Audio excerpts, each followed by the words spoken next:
है जी curve in R cube के space में जो कर्व बनती है हम उसको डिस्कस करेंगे, इसमें स्पेस कर्व को नहीं। लेकिन लेट आई कर्व, वैसे हमारे पास स्पेस कर्व, प्लेन कर्व, अगर हाँ सिंपल हम जो फंक्शन ले रहे होते हैं वो भी एक कर्व ही होती है। जिस तरह हम कहते हैं y is equal to F of x. अब देखें एफ ऑफ एक्स सपोज हम कर लेते हैं y is equal to x square, तो अब x की वैल्यू यहाँ पे हम चेंज करते जाते हैं तो करस्पॉन्डिंग y की वैल्यू हमें मिलती जाती हैं। तो वो जब हम कनेक्ट करते हैं वो सारी वैल्यूज, तो हमें एक पैराबोला मिल जाता है। तो ये तो है, हम कहते हैं कि रियल वैल्यूड फंक्शन है कि डोमेन भी रियल और फिर उसके बाद जो आगे रेंजेस आ रही हैं वो भी एक रियल वैल्यूज हैं। इसी तरह एक कर्व प्लाट की जा सकती है कि सपोज हम वैल्यू लेते हैं, हमारे पास कोई डोमेन में कोई भी नंबर्स हैं वो हम पुट करते हैं या मैप करते हैं, उसके बाद हमें रेंज मिल जाती है। सपोज मैं हमारे पास एफ ऑफ एक्स है, वेक्टर फॉर्म है एक्स इंटू एक्स स्क्वायर। अब दे यानी फर्स्ट कोऑर्डिनेट उसका x है, सेकंड कोऑर्डिनेट उसका x स्क्वायर है। तो जब x इसमें यहाँ पे 1 पुट करते हैं तो पॉइंट आ जाता है 1 1, फिर उसके बाद 2 पुट करते हैं तो पॉइंट आ जाता है जी 2 4, इसी तरह 3 पुट करते हैं तो आ जाता है 3 9। तो ये जो पॉइंट्स आ रहे हैं 1 1 2 4 3 9, इन सारे पॉइंट्स को हम प्लेन में अगर हम प्लॉट करते हैं तो वो जो हमारे पास कर्व बनती है उसको हम कहते हैं प्लेन कर्व। अब यहाँ पे देखिए ये एक्स कोऑर्डिनेट भी इसका एक्स कोऑर्डिनेट सेम रह रहा है जो हमारा डोमेन का पॉइंट है, लेकिन वाई जो कोऑर्डिनेट है इसका वो उसका स्क्वायर आ रहा है। लेकिन इस तरह भी हम इसको कर सकते हैं कि एफ ऑफ एक्स, सपोज हम एफ ऑफ एक्स एक फंक्शन लेते हैं x square into x cube. अब एक्स स्क्वायर फर्स्ट कोऑर्डिनेट है और एक्स क्यूब सेकंड कोऑर्डिनेट है, तो आप 1 पुट करते हैं तो 1 1 पहला पॉइंट आ गया, 2 पुट करते हैं तो 4 इंटू 8 दूसरा पॉइंट आ गया। अब यहाँ पे ये सारे जो पॉइंट्स है ये हम प्लॉट करेंगे तो वो प्लेन कर्व बनेंगी। लेकिन इस प्लेन कर्व में आप देखें इसका जो हम इमेजेस ले रहे हैं उसका वो जो पॉइंट आर स्क्वायर का ले रहे हैं उसका फर्स्ट कोऑर्डिनेट भी चेंज हो रहा है और सेकंड कोऑर्डिनेट भी चेंज हो रहा है। इसी तरह आर क्यूब पे भी कि एक रियल नंबर लेके उसको आर क्यूब पे मैप करवा लें तो वो हमारे पास एक स्पेस कर्व बन जाएगी। अब उससे पहले हम एक इंटरवल डिसाइड करते हैं। इंटरवल देखते हैं जी, let I be an open interval in R के रियल लाइन पे कोई भी हम ओपन इंटरवल ले लेते हैं। सपोज इस तरह ए से बी एक ओपन इंटरवल ले लेते हैं, उसको रिप्रेजेंट ऐसे करते हैं वो सारी वैल्यू जो ए और बी के दरमियान है। It is a finite open interval. ये आप देखें हमने एक फाइनाइट ओपन इंटरवल लिया है। However, we can take an infinite open interval of different kinds. लेकिन हम एक इनफानाइट ओपन इंटरवल भी ले सकते हैं, मुख्तलिफ किस्म के इनफानाइट ओपन इंटरवल ले सकते हैं। For example A less than T या टी ग्रेटर दैन ए, यानी वो सारी वैल्यू जो ए से ग्रेटर हैं। तो इस तरह का एक हाफ इंटरवल आ जाएगा ए से प्लस इन्फिनिटी तक, ये राइट साइड पे जो इंटरवल है ये ले लेंगे। इसी तरह अगर लेते हैं टी इज लेस दैन है, यानी वो सारी वैल्यू जो ए से लेस है, तो वो हमारे पास ये इंटरवल आ जाएगा। यहाँ से ये लेफ्ट साइड पे ये इंटरवल आ जाएगा, उसको हम लिख सकते हैं minus infinity to A. One can picture a curve in R cube as a trip taken by a moving point alpha. हम यानी कर्व को आर क्यूब में जो कर्व है हम उसको ऐसे भी कह सकते हैं कि ये एक मूविंग पॉइंट है अल्फा। अल्फा वो यानी किसी भी उस पॉइंट पे उसकी वैल्यू है, तो हम उस पॉइंट को अगर मूव करवाते जाएं स्पेस में तो वो हमारे पास एक कर्व बन जाती है जी। इसको इस तरह देखा जा सकता है जी। सपोज हमारे पास आप देखें कि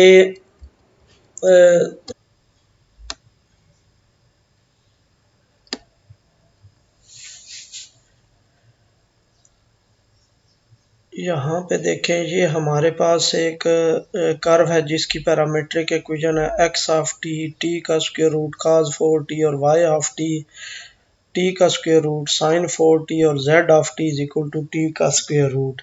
ये हमारे पास एक स्पेस कर्व है और ये हम देख सकते हैं कि ये और ये हमारे पास इसका वो इंटरवल है 0 to B, A to B ये इंटरवल है। T यहाँ पे टाइम है, पैरामीटर है। T को हम चेंज करते जाएंगे तो ये हमारे पास ये कर्व कंस्ट्रक्ट होती जाएगी।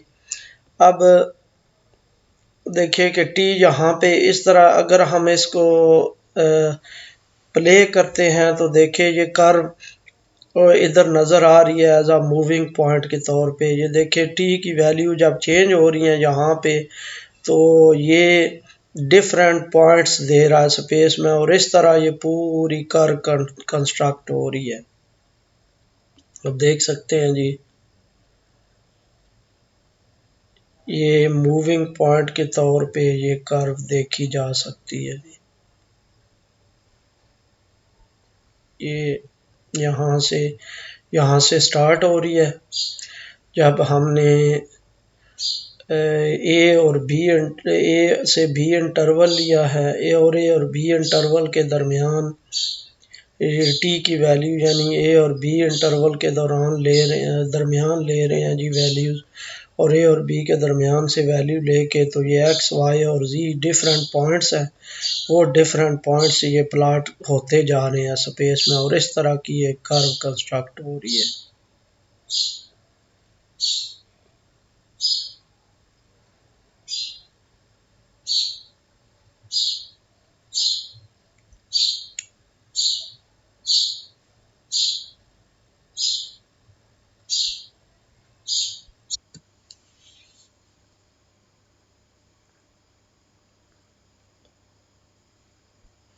सपोज ये ओपन इंटरवल आई है 0 से 7 और अल्फा कर्व ये है टी का square root cos 4t, t का स्क्वायर रूट sin 4t और टी का स्क्वायर रूट।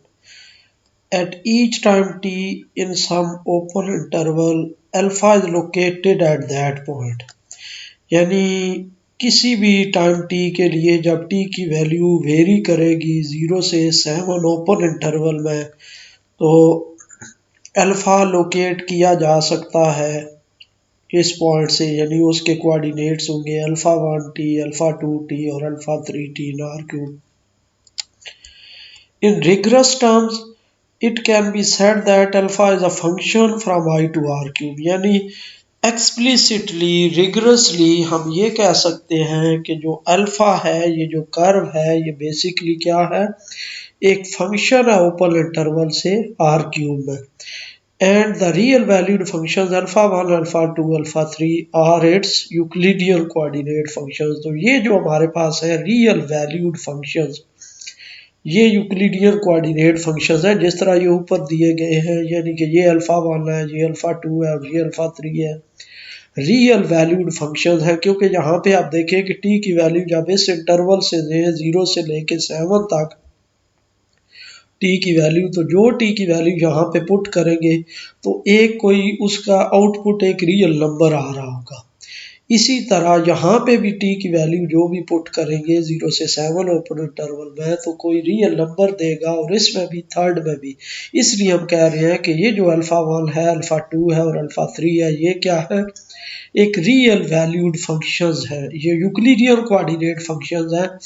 यानी ये उसका फर्स्ट कोऑर्डिनेट देता है, ये सेकंड कोऑर्डिनेट देता है और ये थर्ड कोऑर्डिनेट देता है।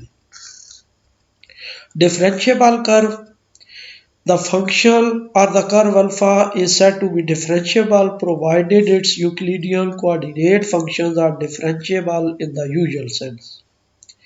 यानी यूजुअल सेंस जिस तरह हम, क्योंकि ये जो कोऑर्डिनेट फंक्शंस हैं ये बेसिकली रियल वैल्यूड फंक्शंस होते हैं, तो जिस तरह सिंपल हम कैलकुलस में किसी रियल वैल्यूड फंक्शन की डिफरेंशियबिलिटी चेक करते हैं, इसी तरह यहाँ पे यानी ये जो कोऑर्डिनेट फंक्शंस है, ये वाला और ये वाला और ये वाला, इसकी हम डिफरेंशियबिलिटी चेक करते हैं। तो जो डिफरेंशिएबल फंक्शंस हैं जिस तरह यूजुअल सेंस में हम कैलकुलस में करते हैं, तो वो डिफरेंशिएबल, अगर ये यूक्लिडियन कोऑर्डिनेट फंक्शंस डिफरेंशिएबल है तो हम कहते हैं कि जो अल्फा कर्व है वो भी डिफरेंशिएबल है। अब आगे डेफिनेशन देखें जी। A curve in R cube is a differentiable function from an open interval into R cube। यानी जो कर्व है हमारे पास बेसिकली आर क्यूब है, ये क्या है, एक डिफरेंशिएबल फंक्शन के तौर पे हम ट्रीट करते हैं कि डिफरेंशिएबल फंक्शन है किधर से, एक ओपन इंटरवल आई से आर क्यूब है, ये एक डिफरेंशिएबल फंक्शन है।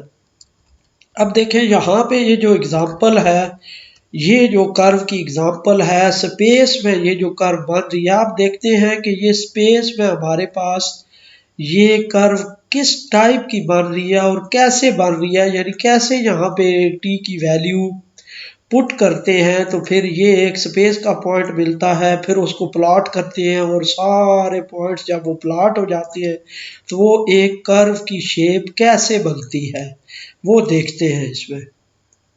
इक्वेशंस को हमने लिखा हुआ है एक्स ऑफ टी का स्क्वायर रूट ऑफ टी और cos 4t, y of t का square root of t sine 4t और जेड ऑफ टी है टी का स्क्वायर रूट, और टी हमने 0 से 6.28 इंटरवल लिया है।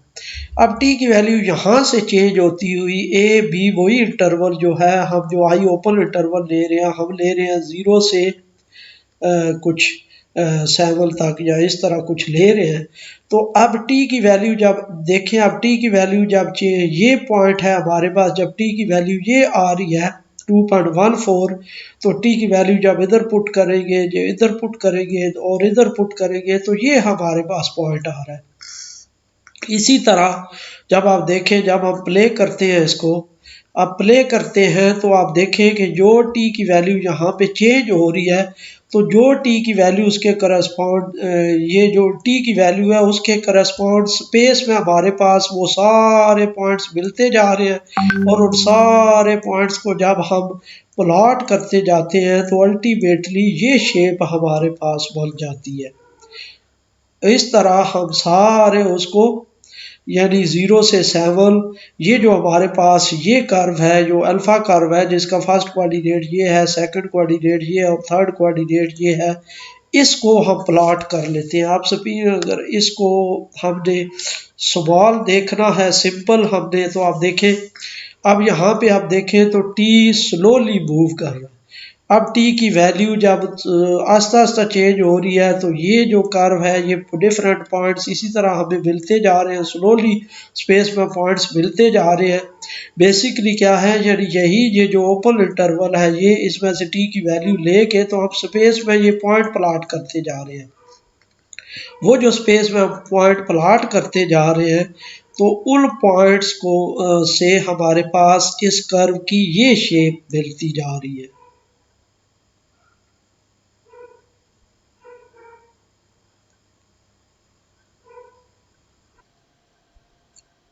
जी फर्स्ट वाली एग्जांपल है जी स्ट्रेट लाइन। स्ट्रेट लाइन भी एक कर्व होती है जी। A line is the simplest type of curve in Euclidean space. Line जो है वो सिंपलेस्ट टाइप है कर्व की यूक्लिडियन स्पेस में। Explicitly the curve alpha R to R cube के कोई हम कर्व लेते हैं जिसकी डोमेन रियल लाइन पे कोई इंटरवल है और आर क्यूब में लेते हैं, सच दैट इस तरह कि आप देखेंगे इस तरह हम कर्व ड्राइव करते हैं कि एक पी पॉइंट ले लेते हैं आर क्यूब का और क्यू पॉइंट एक आर क्यूब का ले लेते हैं, और अल्फा कर्व हम कंस्ट्रक्ट करते हैं पी प्लस टी क्यू से, जिसके 3 कोऑर्डिनेट्स ये आ जाएंगे P1 plus t Q one, P2 plus t Q two, P3 plus t Q three. The straight line through the point P alpha 0, यानी आप देखें यहाँ पे टी 0 पुट करें तो अल्फा 0 पी पॉइंट से जो पास कर रही है इन द क्यू डायरेक्शन, जो क्यू की डायरेक्शन में है। ये एक टिपिकल एग्जांपल है नीचे उसकी अल्फा कर्व की। सपोज हमारे पास ये पी पॉइंट है, ये क्यू पॉइंट है, तो ये हमारे पास एक पहले हमने एक टेंजेंट वेक्टर बना लिया पी पॉइंट लेके क्यू पॉइंट लेके। पता है कि आप डेफिनेशन पढ़ी होगी, जो वी पी टेंजेंट वेक्टर हम कैसे लेते होते थे कि पी प्लस वी, जो एक पी पॉइंट हमारा पॉइंट ऑफ एप्लीकेशन होता था और एक वी पॉइंट ले लेते थे, और फिर पी प्लस वी जो पॉइंट यहाँ पे लोकेट कर लेते थे स्पेस में, तो वो हमारे पास टेंजेंट वेक्टर आ जाता था।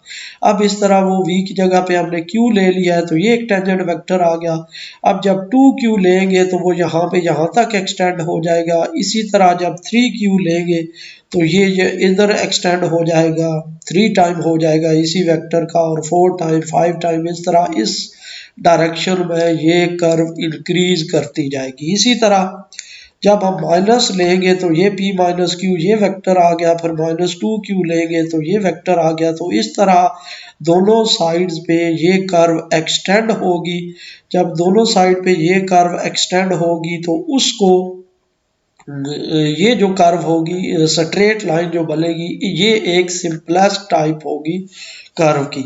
इसको हम इस तरह भी देख सकते हैं, हम इस तरह देखते हैं कि ये कैसे जो है वो ये कर्व बनती जा रही है डिफरेंट पॉइंट्स लेके। तो ये स्ट्रेट लाइन जो है वो बनाते जा रहे हैं जी।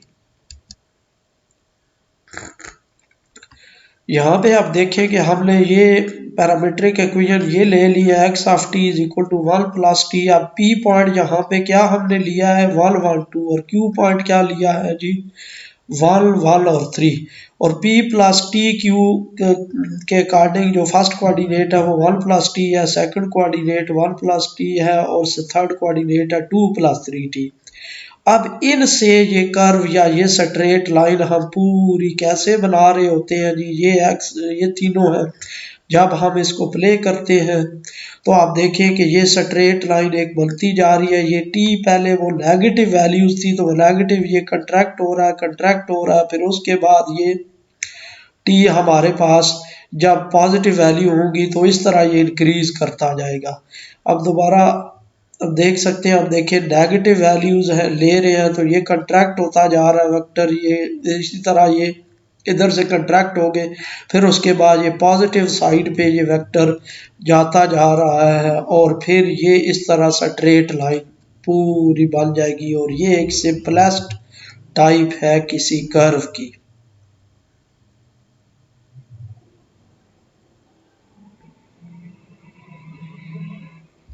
z कोऑर्डिनेट इसका 0 है। The curve t a cos t a sin t 0 travels around a circle of radius a in the xy plane of r cube। यानी ये जो कर्व है हमारे पास, ये क्या है जी, रेडियस उसका a है, a पॉजिटिव है, ये हमारे पास एक सर्कल बन रहा है एक्स वाई प्लेन में, ये सर्कल बनेगा जी।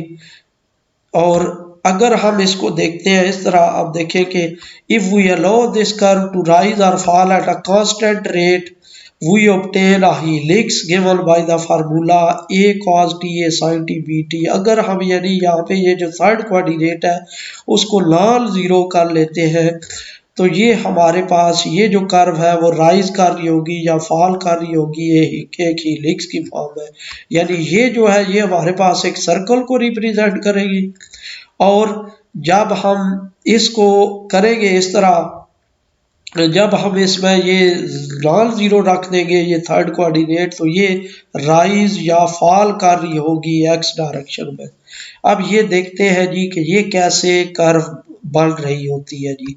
ये फर्स्ट वाली पहले देखते हैं, फिर उसके बाद ये सेकंड वाली देखते हैं कि जब z कोऑर्डिनेट नॉन जीरो हो तो फिर ये कर्व कैसे बनेगी।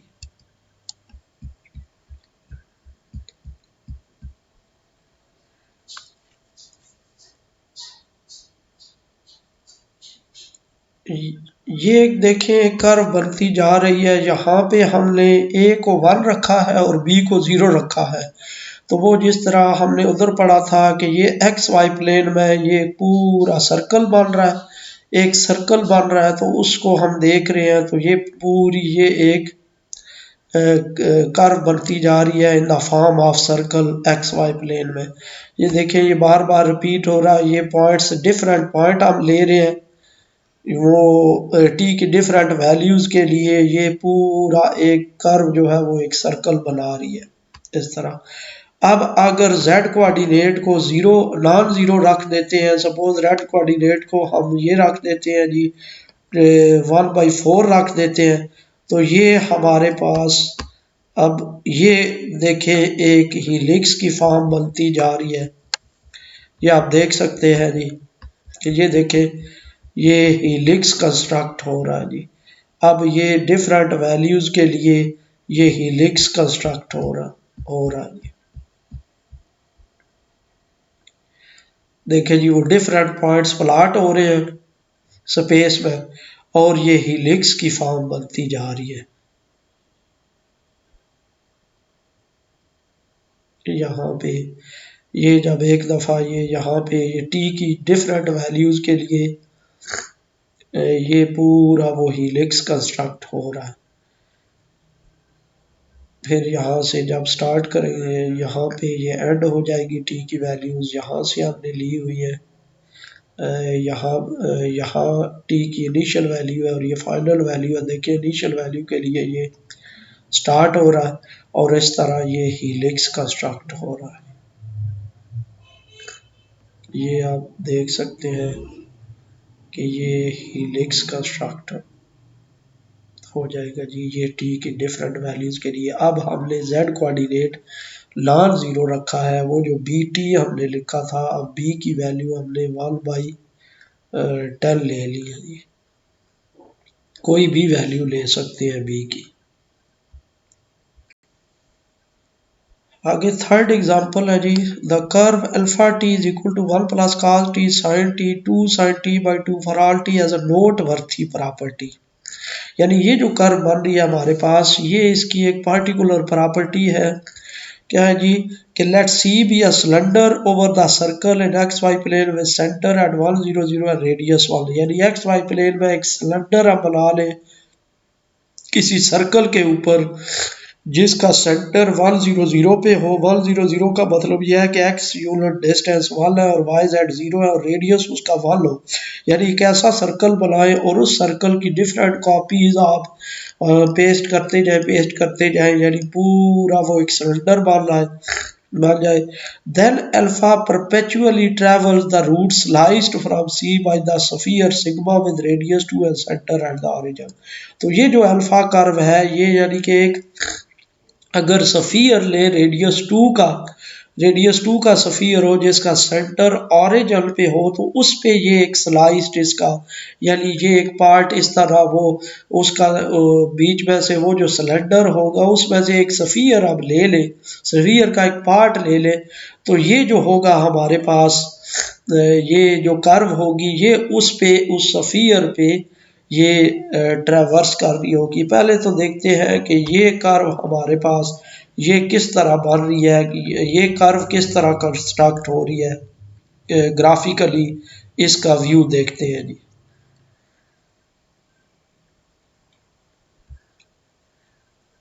अब ये देखें जी ये टी की डिफरेंट वैल्यूज़ के लिए ये टी की वैल्यूज़ डिफरेंट जब वैल्यूज़ ले रहे हैं तो ये पूरी कर्व प्लाट हो रही है। ये उसकी ये पैरामीट्रिक फॉर्म है 1 plus cos t sin T और 2 sin टी बाई 2।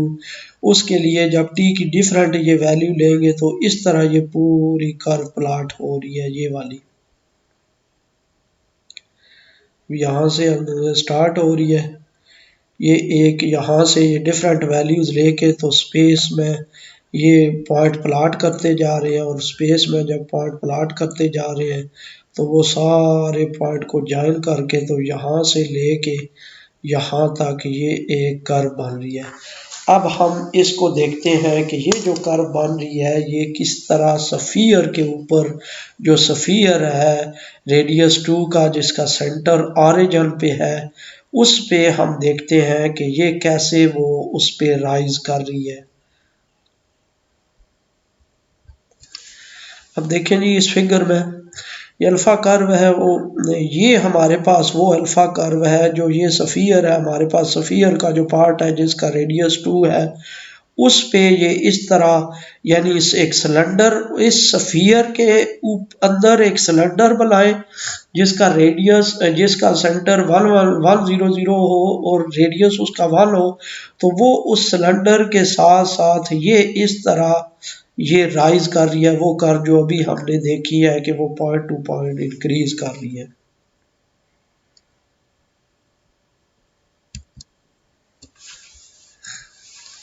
आगे एक और कर्व की एग्जांपल है जी the curve alpha R to R cube such that alpha t is equal to e power t power minus t 2 का square root t है the property of rising constantly. क्योंकि यहाँ पे देखें कि ये टी हमारे पास ये थर्ड कोऑर्डिनेट में टी इन्वॉल्व है, तो टी की वैल्यू जब इंटरवल से लेंगे किसी इंटरवल से और टी की वैल्यू यहाँ पे पुट करते जाएंगे तो ये जेड कोऑर्डिनेट भी इंक्रीज करता जाएगा या डिक्रीज करता जाएगा। तो इसका मतलब है कि ये कर्व भी वो राइज कर रही होगी कॉन्स्टेंटली जब टी की वैल्यू चेंज होती जाएगी। However it lies over the hyperbola x y is equal to 1 in the x y plane. जिस तरह इससे पहले हमने देखा है कि जब z कोऑर्डिनेट जीरो करे तो वो जो कर्व है वो सर्कल के ऊपर लाई कर रही है, यानी उस कर्व से एक सर्कल बन रहा है। लेकिन इसमें क्या है कि जब z कोऑर्डिनेट आप जीरो कर दें तो एक्स वाई प्लेन में ये जो कर्व है ये हाइपरबोला बनाएगी, ये हाइपरबोला के ऊपर लाई करेगी। अब कैसे, अब देखें इसकी एक्स कोऑर्डिनेट है ई पावर टी, वाई कोऑर्डिनेट है ई पावर माइनस टी और जेड है 2 का स्क्वायर रूट इंटू टी। अब जेड अगर जीरो कर देते हैं, जेड कोऑर्डिनेट आप जीरो करें, इसमें रिप्लेस करें और एक्स वाई का जब हम प्रोडक्ट ले तो ये आ जाएगा e power t power minus t x y is equal to 1। इसका मतलब ये है कि ये जो कर्व में ये रिप्रेजेंट की जा रही है ये एक्स वाई प्लेन में एक हाइपरबोला को रिप्रेजेंट कर रही है, यानी ये एक हाइपरबोला पे लाई कर रही होगी एक्स वाई प्लेन में। आगे the three curve alpha is defined by एक और कर्व है हमारे पास आर क्यूब है, टी की वैल्यू यहाँ पे चेंज करते जाए तो टी की डिफरेंट वैल्यूज के लिए डिफरेंट हमें पॉइंट्स इसके मिलते जाएंगे स्पेस में और वो कर्व कंस्ट्रक्ट होती जाएगी जिस तरह हम पहले देख चुके हैं। आगे है जी instantaneous velocity of a curve, यानी कर्व को हमने यहाँ पे देखा है कि कर्व को हम एक मूविंग पॉइंट के तौर पे कंसिडर कर सकते हैं। जिस तरह आपने देखा है कि कर्व प्लॉट करते हुए एक पॉइंट है जो कंटिन्यूसली मूव कर रहा है, तो जब वो पॉइंट अगर कंटिन्यूसली मूव कर रहा है और कर्व कंस्ट्रक्ट हो रही है तो उस पॉइंट की कुछ स्पीड भी होगी जो हमने स्पीड वो एडजस्ट करते हैं कि किसी खास स्पीड से ये पॉइंट मूव करता जाए तो वो कर्व बनाता जाता है। तो वो जो हमारे पास अगर किसी खास डायरेक्शन में वो पॉइंट मूव कर रहा है तो फिर वो उस कर्व की कोई वेलोसिटी भी होगी। और वो वेलोसिटी हम कैसे कैलकुलेट करते हैं देखते हैं जी। If we visualise a curve alpha is a moving point then at every time t there is a tangent vector at the point alpha t that gives the instantaneous velocity of alpha at that time। अगर हम उस curve के point को अगर हम एक moving point के तौर पे कंसिडर करते हैं तो उसका जो हमारे पास होगा इंस्टेंटेनियस वेलोसिटी आ जाएगी उसके हर पॉइंट पे किसी भी टाइम टी पे उसकी वो वेलोसिटी कैलकुलेट, जो टेंजेंट वेक्टर होगा बेसिकली वो वेलोसिटी को कैलकुलेट कर रहा होगा, तो किसी भी टाइम पे वो वेलोसिटी हम उसकी कैलकुलेट कर सकते हैं। अब उसके बाद अब देखें डेफिनेशन जी आगे, let alpha I to R cube be a curve in R cube with alpha alpha 1 alpha 2 alpha 3 for each time t the velocity vector of alpha at time t is the tangent vector d alpha 1 by dt d alpha 2 by dt और d alpha 3 by dt at the point alpha t in r cube। तो किसी भी time t पे ये जो हमारे पास होगा alpha prime t ये इसका वेलोसिटी वेक्टर होगा। This definition can be interpreted geometrically as follow. ये जो डेफिनेशन अल्फा प्राइम टी की ये हम ज्योमेट्रिकली देख सकते हैं, ज्योमेट्रिकली बिल्कुल उसी तरह, क्योंकि अब देखें ये जो अल्फ़ा 1 है अल्फ़ा 2 अल्फ़ा 3 है ये रियल वैल्यूड फंक्शन है और रियल वैल्यूड फंक्शन का कैलकुलस में हम रियल वैल्यूड फंक्शन के डेरिवेटिव्स डिफाइन करते हैं। तो इसी तरह इसका डेरिवेटिव हम पहले देखते हैं रियल वैल्यूड फंक्शन का। The derivative at t of a real valued function F on R is given by D F by D T is equal to limit delta t approaches to 0 f of t plus delta t minus f of t over delta t। यानी real valued function का derivative इस तरह हम define कर सकते हैं जी calculus में इस तरह डिफाइन होता है। This formula can be applied on a curve alpha as, यही जो फार्मूला है ये कर्व अल्फा के लिए अप्लाई किया जा सकता है। किस तरह जी, 1 over delta T alpha t plus delta T minus alpha T, इस तरह लिखा जा सकता है alpha 1 T plus delta T minus alpha 1 T delta T. इसका फर्स्ट कोऑर्डिनेट हो गया रियल वैल्यूड फंक्शन, फिर सेकंड के लिए हो गया, फिर थर्ड के लिए ये हो गया हमारे पास। तो as delta t get smaller alpha t plus delta t approaches alpha t. अब ये हमारे पास सपोज अल्फा टी है और ये alpha t plus delta T है, तो जू जू ये डेल्टा टी स्मॉल होता जाएगा तो ये पॉइंट जो है ये मूव करता जाएगा, इधर मूव करता जाएगा और करते करते ये इसके क्लोज होता जाएगा जू जू डेल्टा टी को डिक्रीज करते जाएंगे। In the limit as delta t approaches to zero, तो लिमिटिंग केस में जब डेल्टा टी जीरो को अप्रोच कर देगा तो ये जो पॉइंट है ये बिल्कुल हमारे पास यहाँ पे आ जाएगा, तो यहाँ पे एक टेंजेंट वेक्टर बन जाएगा जो हम कहेंगे कि this is the tangent vector to the curve alpha at the point alpha t. Alpha t उसका हमारे पास पॉइंट ऑफ एप्लीकेशन होगा और उस पर एक टेंजेंट वेक्टर बन जाएगा। यानी यहाँ पे देखिए डेल्टा टी की खास वैल्यू के लिए ये एक पॉइंट इधर है और एक पॉइंट इधर है, ये एक सीकेंट लाइन बन गया। फिर अगर दूसरी यहाँ पे वैल्यू डिक्रीज करेंगे, सपोज यहाँ पे पॉइंट आ जाए, दूसरी एक सीकेंट लाइन आ जाएगी, फिर यहाँ पे पॉइंट आ जाए, एक तीसरी सीकेंट लाइन आ जाएगी, तो इस तरह डिफरेंट सीकेंट लाइंस बनती जाएगी और वो जो सीकेंट लाइंस है वो आखिर में डेल्टा टी जब जीरो को अप्रोच करेगा लिमिटिंग केस में, तो वो यहाँ पे ये टेंजेंट लाइन में कन्वर्ट हो जाएगी और वो जो टेंजेंट लाइन होगी उसको हम कहेंगे कि velocity of the curve alpha at the point alpha t या tangent vector to the curve alpha at the point alpha t। लेबली हम उसको इस तरह लिखेंगे d alpha one by D t at t, d alpha two by D t at t, d alpha three by D t at t किसी भी time t पे। We know that for any tangent vector v p at the point p, हमने पढ़ा है कि किसी भी tangent vector को in terms of natural frame field इस तरह लिख सकते हैं v one v to we three at p is equal to special v i u i at the point p. तो इस तरह जब को टेंजेंट वेक्टर, जब हमने कहा है कि वेलोसिटी वेक्टर भी बेसिकली टेंजेंट वेक्टर है, तो उसको भी इस तरह in terms of u i as a linear combination of u i लिखा जा सकता है। तो since velocity vector alpha prime t is also a tangent vector, so alpha prime t at t yield alpha prime of t किसके equal होगा d alpha i by D t u i alpha t. यानी velocity vector को, किसी curve के velocity vector को इस तरह भी लिखा जा सकता है कि सिंपल उसके जो रियल वैल्यूड फंक्शंस हैं या यूक्लिडियन कोऑर्डिनेट फंक्शंस हैं उनका रेट ऑफ चेंज फाइंड कर ले किसी टाइम टी पे और उनको मल्टीप्लाई कर दे हम नेचुरल फ्रेम फील्ड से, तो सिंपल उसका वेलोसिटी वेक्टर फाइंड किया जा सकता है जी। अब आगे एग्जांपल देखें जी। We know that the straight line alpha t is equal to p plus t की the simplest type of the curve।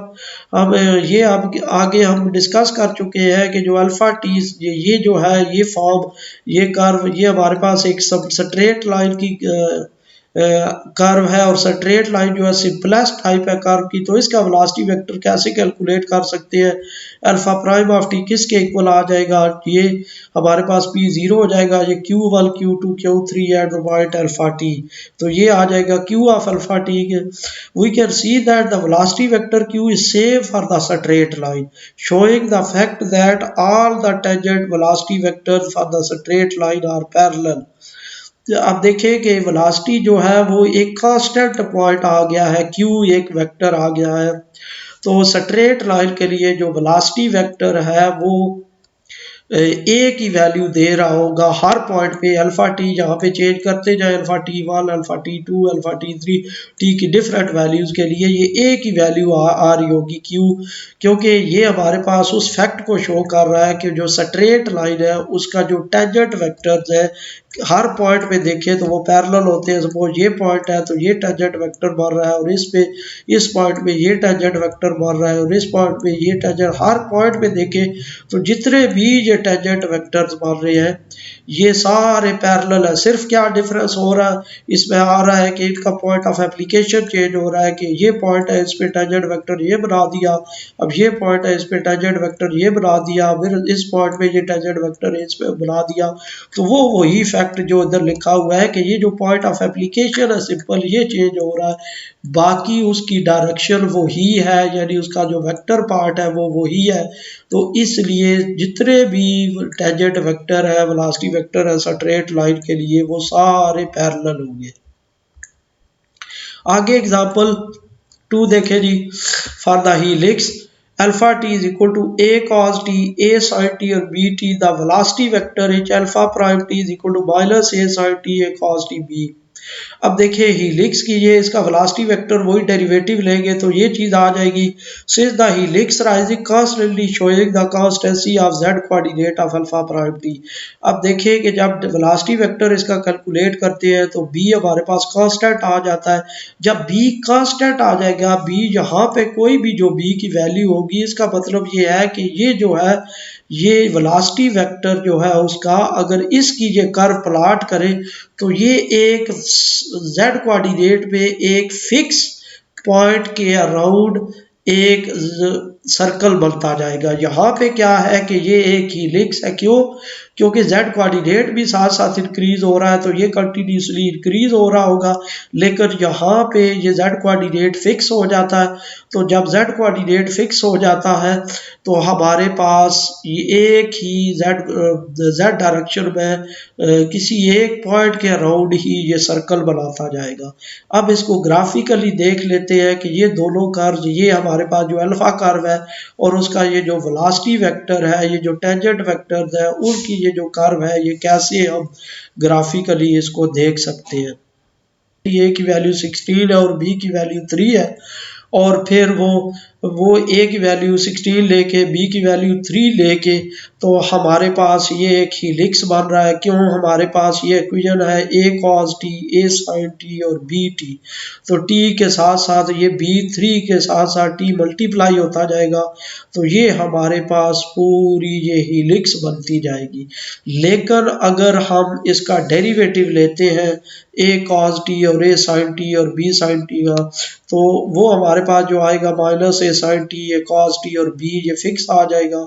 और इसमें आप देख सकते हैं कि ये देखें कि ये z डायरेक्शन में एक सर्कल बन रहा है कंटिन्यू, एक फिक्स ये सर्कल बन जाएगा। यानी वो जो कर्व है हमारे पास माइनस ए साइन टी और ए कॉस टी और बी जो डेरिवेटिव है उस अल्फा कर्व का, वो z कोऑर्डिनेट क्योंकि फिक्स हो गया है तो फिर जो z एक्सिस पे एक फिक्स पॉइंट पे ये पूरा एक सर्कल बनाएगी ये कर्व।